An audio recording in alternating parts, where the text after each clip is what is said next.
2021년 5월 19일 새벽 기도를 하나님 앞에 함께 드리시겠습니다. 찬송가 220장 먼저 찬송하시겠습니다. 찬송 220장.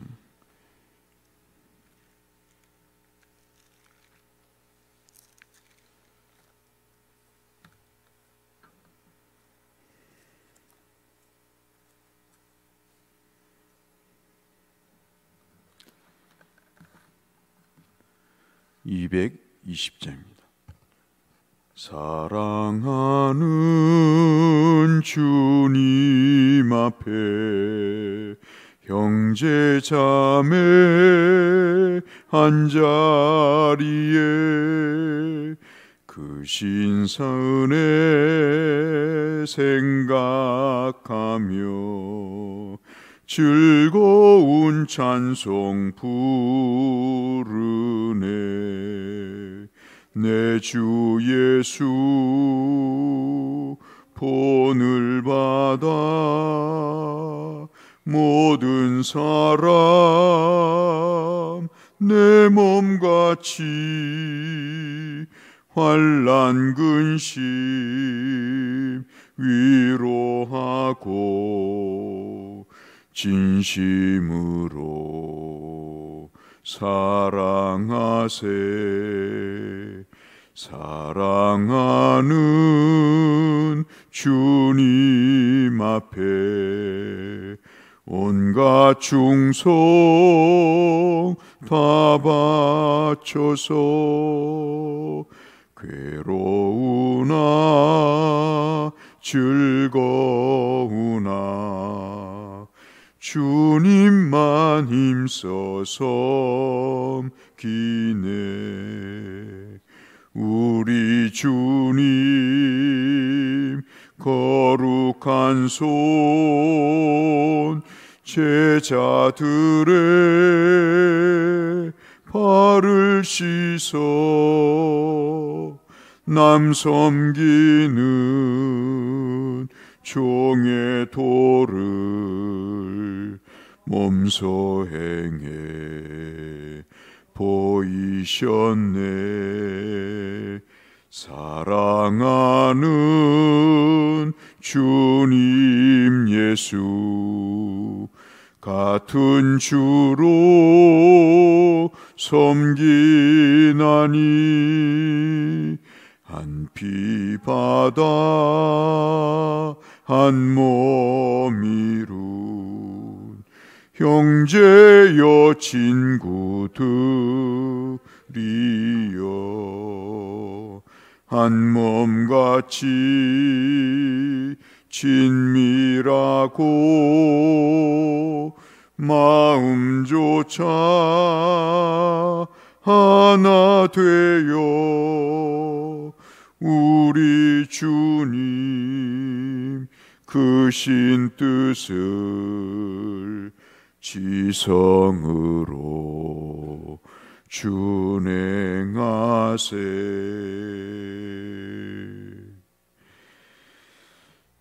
오늘 함께 보실 말씀은 욥기 18장 1절에서 21절의 말씀이 되겠습니다.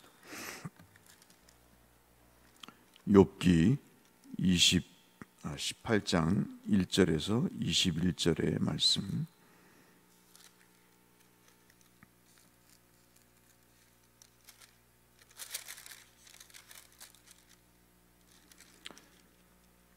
욥기 18장 1절에서 마지막 21절까지의 말씀. 오늘 욥기 18장부터 20장까지 성경 통독 범위가 되겠습니다. 수아 사람 빌닷이 대답하여 이르되 너희가 어느 때에 가서 말의 끝을 맺겠느냐. 깨달으라. 그 후에야 우리가 말하리라. 어찌하여 우리를 짐승으로 여기며 부정하게 보느냐. 울분을 터뜨리며 자기 자신을 찢는 사람아, 너희 때문에 땅이 버림을 받겠느냐. 바위가 그 자리에서 옮겨지겠느냐.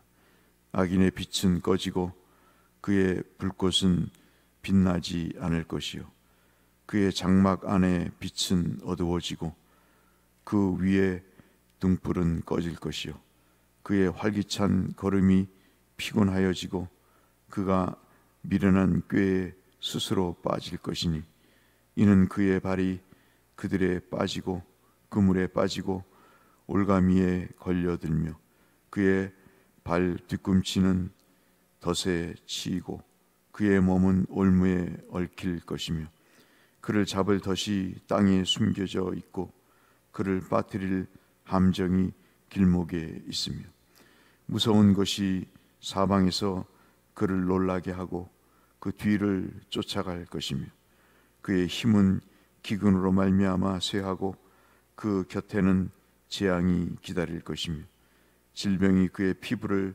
삼키리니 곧 사망의 장자가 그의 지체를 먹을 것이며 그가 의지하던 것들이 장막에서 뽑히며 그는 공포의 왕에게로 잡혀가고 그에게 속하지 않는 자가 그의 장막에 거하리니 유황이 그의 처소에 뿌려질 것이며 우리 16절부터 21절까지 함께 하겠습니다. 밑으로 그의 뿌리가 마르고 위로는 그의 가지가 시들 것이며 그를 기념함이 땅에서 사라지고 거리에서는 그의 이름이 전해지지 않을 것이며 그는 광명으로부터 흑암으로 쫓겨 들어가며 세상에서 쫓겨날 것이며 그는 그의 백성에게 가운데 후손도 없고 후예도 없을 것이며 그가 거하던 곳에는 남은 자가 한 사람도 없을 것이라. 그의 운명에 서쪽에서 오는 자와 동쪽에서 오는 자가 깜짝 놀라리라. 참으로 불의한 자의 집이 이러하고 하나님을 알지 못하는 자의 처소도 이러하니라. 아멘.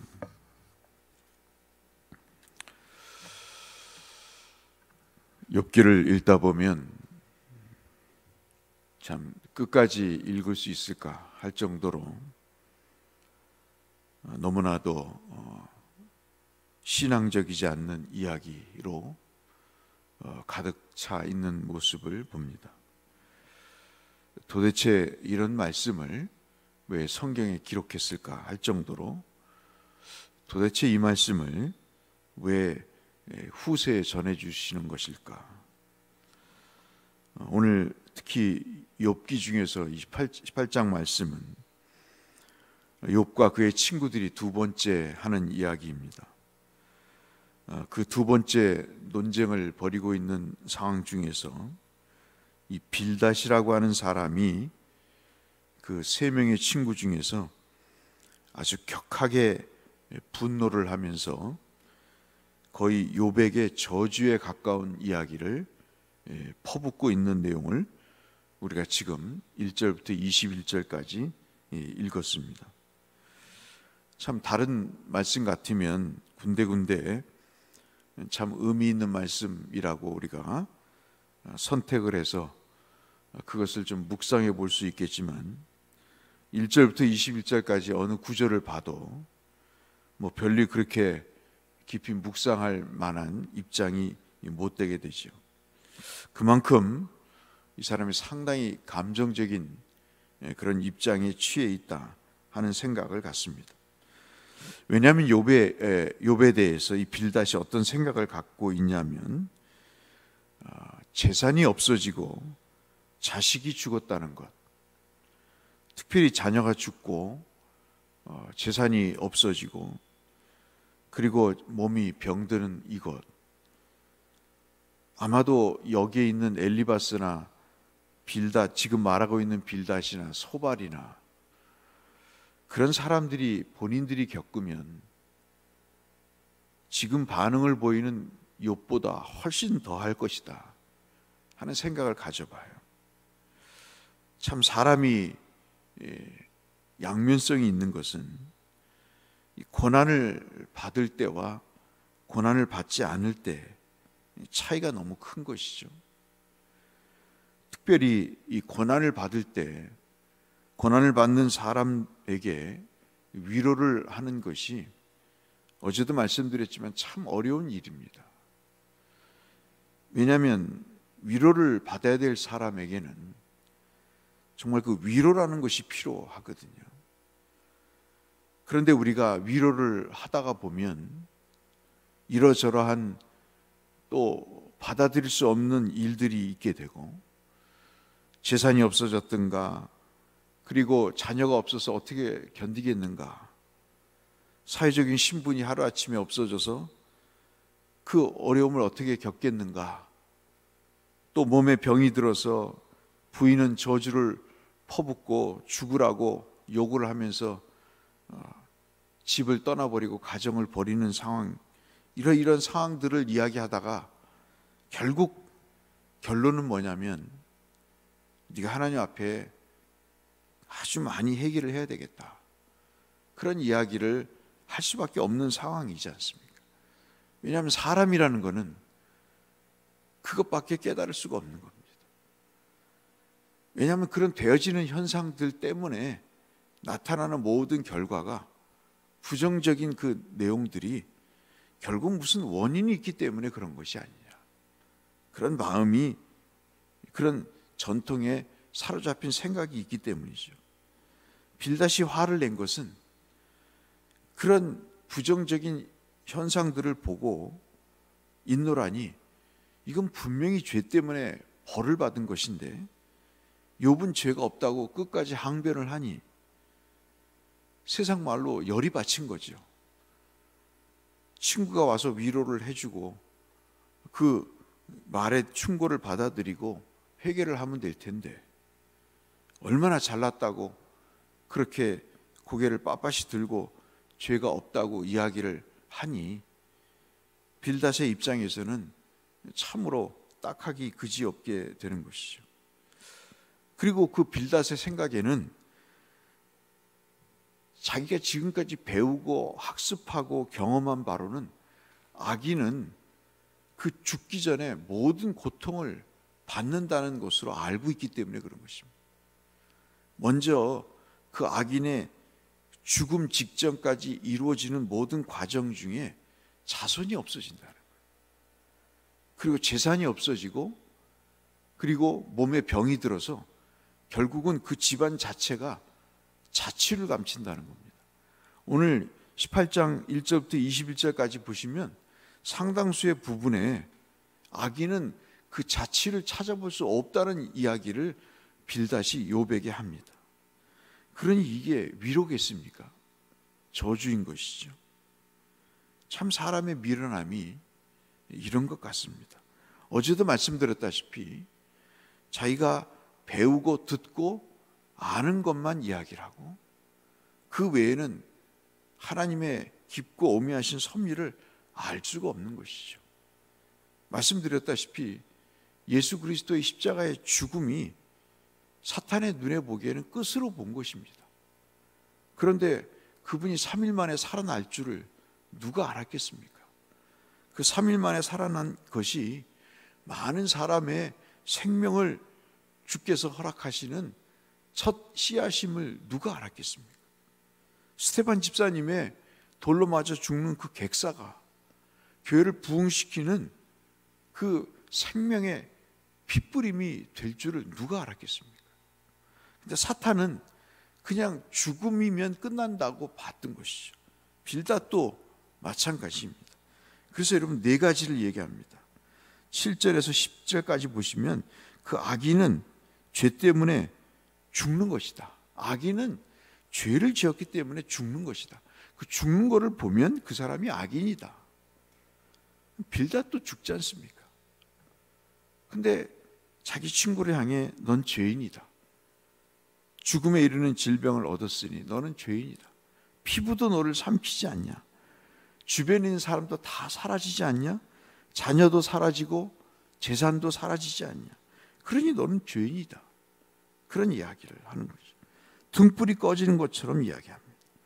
10절에서 15절은 그물에 덫이 걸린, 그물에 물고기가 걸리듯 덫에 날짐승이 들짐승이 걸리듯 그 걸리는 것, 그것이 바로 바로 네가 죄인이라는 그런 증거다. 그 다음에 여러분 13절에 보시면 더더욱 사망의 장자가 나타난다. 이 사망의 장자라는 것은 그냥 뭐 사망의 장자가 있겠습니까? 비유적인 내용이죠. 죽음을 가져오는 무서운 질병을 얘기합니다. 아주 꼭 집어서 우리가 흔히 이야기하는 또 염장을 지르듯이 그 지금 피부병으로 온몸이 썩어가고 사람이 알아볼 수 없는 악취가 나고 형체를 알아볼 수 없는 그 요백에 봐라, 장자의 사망의 장자가 네 몸에 붙어서 네가 이제 죽을 질병에 이르지 않았냐. 그러니 너는 죄인이니 회개를 해라. 그렇게 이야기를 합니다. 설상가상으로 21절에 보시면 나무와 뿌리가 마르듯 너의 인생이 마르고 있지 않냐. 너는 그래서 죄인이다. 그렇게 이야기를 합니다. 여러분, 이런 얘기를 만약에 우리에게 한다고 생각을 한번 해보세요. 이 사람이 얼마나 괴롭겠습니까? 아무리 죽일 죄인이라도 하나님이 함께 하셔서 하나님을 붙드시면 하나님, 그 하나님의 손으로 살아날 수 있습니다. 회복될 수 있으니 소망을 잃지 말라고 이야기를 해도 참 어떨지 모를 텐데 이렇게 위로인지 저주인지 알 수 없는 이야기를 합니다. 여러분, 우리가 아시는 대로 실제로 욥이 이런 사람이 아니지 않습니까? 이 사람은 날마다 하나님 앞에 잘못될까 봐 온전하고 순전한 삶을 살려고 몸부림을 친 사람이죠. 하나님 그 얼굴과 얼굴을 대하듯 날마다 하나님 앞에 제사를 통해서 자신의 성결함을 유지하려고 애를 썼던 사람입니다. 여러분, 사람의 죽음은 형벌이 아닙니다. 그러니까 우리가 늙고 병들고 죽는 것이 두려운 거죠. 형벌은 그런 의미에서의 죽음이라는 것이 형벌이 아닌 것입니다. 형벌이 뭔지 아십니까? 성경에서 말하는 형벌은 내가 지금 잘못 가고 있는데도 하나님이 아무런 조치를 취하지 아니하시는 것, 그게 진짜 형벌입니다. 하나님 믿음으로 살지 않는데 더 돈이 잘 벌이고 더 삶이 잘 되고 더 모든 것이 평안한 것이 형벌인 것이죠.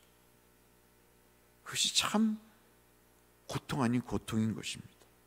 그래서 오늘 본문의 말씀은 우리가 4가지로 생각해 봤으면 좋겠습니다.